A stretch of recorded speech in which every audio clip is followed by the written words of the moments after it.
fadhiga ay maanta yeesheen xildhibaanada aqalka golaha guurtida Soomaaliland ayaa lagu ansixiyay ajandaha kalfadhigii 16aad ee golahaasi taasoo xagga hore ajandaha lagaga soo diray muddo kordhin xukuumadda Soomaaliland loo sameeyo fadhigan uu shir gudoominayay gudoomiyaha golaha guurtida Soomaaliland Saleebaan Maxamuud Aadan ayaa xildhibaanada ku wargeliyay in duuduub ay ku ansixiyaan waxaana xildhibaanadu diideen in duuduub lagu ansixiyo waxaana xildhibaanada qaar soo jeediyeen inay afkaartooda ka bixiyaan العظيم شيخ هو ما تسير أنا وانفع هذا قرآنك ما أنت أتندي بينو أنصحينينا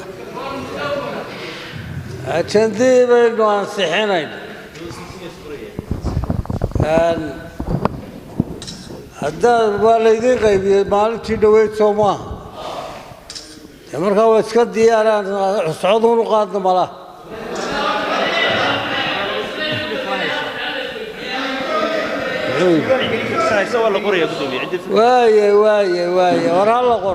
xildhibaanadii dooda ka qayb qaatay waxa ay soo jeedeen wax ka bedel lagu sameeyo qodobo dhowr oo ku jira kalfadhiga 16aad waxaana yiraahdeen ogaal u noqoshada xilliga doorashooyinka ku qabsoomi karaan in lagu daro qodobka saddexaad lagu daro xaaladda taagan lagu daro oo qodobka saddexaad laga dhigo farqad kamida oo aan soo jeedinayaa taa si ay u gasho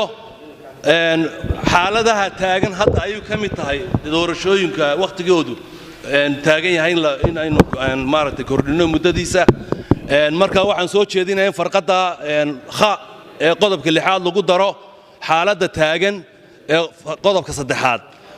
sidiisa inta kalena sidiisaan u ogolaaday waxaan leeyahay sidiisa lagu ansixiyo afraad tashanaad waxay leedahay ka wacyigelinta dhalinyarada dhaqan xumada faqrada afraadna waxay leedahay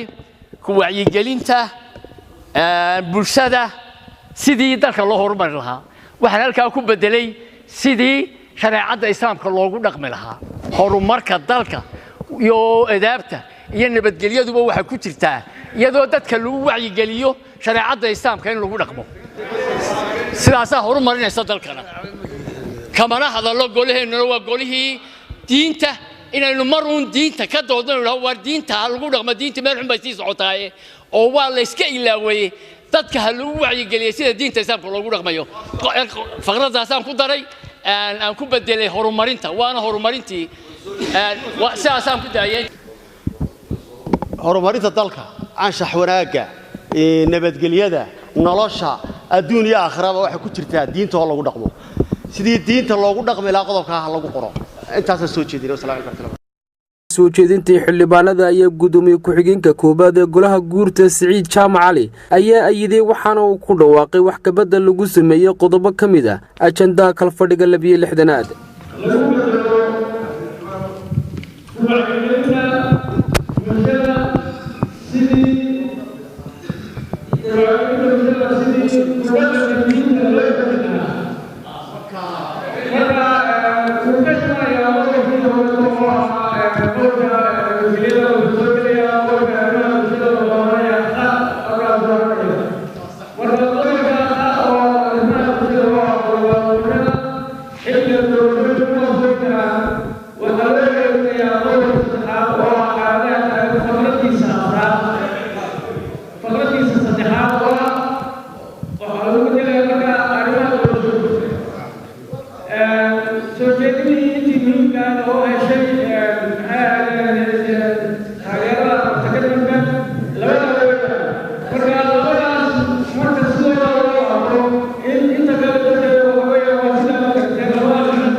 محمود آدم gudoomiyaha golaha guurtida ayaa cod galiyay si loogu codayo kalfadhiga 16aad ee golaha guurtida waxaana uu ku dhawaaqay inta codaysay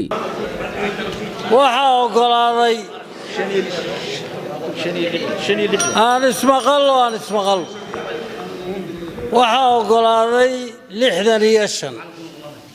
68 baynu ku fadhinay 65 baa ogolaaday mid waa diiday midna waa ka aamusay anna ma codayn sidaas ku ansaxay